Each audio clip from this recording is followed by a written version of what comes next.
Welcome back, everyone. Sean Stevens here again with Metroplex Mortgage Services, bringing you another USDA Loan Pro video quick tip.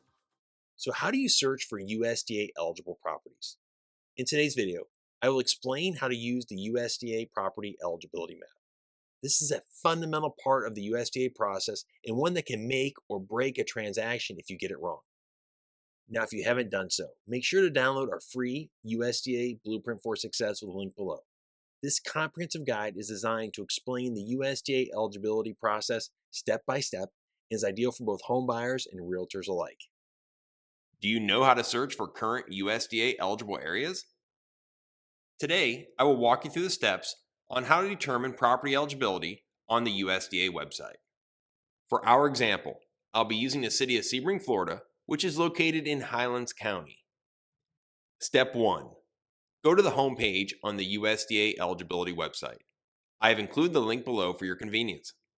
On the left-hand side, click on Single Family Housing under the Property Eligibility option. Next, you will hit Accept, which is under the Property Eligibility disclaimer. Now, you can either type in a specific address or be more broad in your search by including a city, state, and zip code.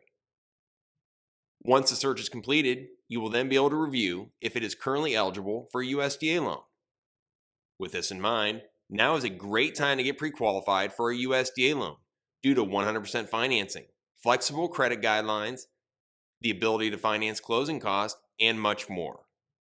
As a USDA approved lender, we will walk you through the USDA loan qualifying process step by step. Just call, text, or email to discuss your scenario and let us show you the Metroplex difference.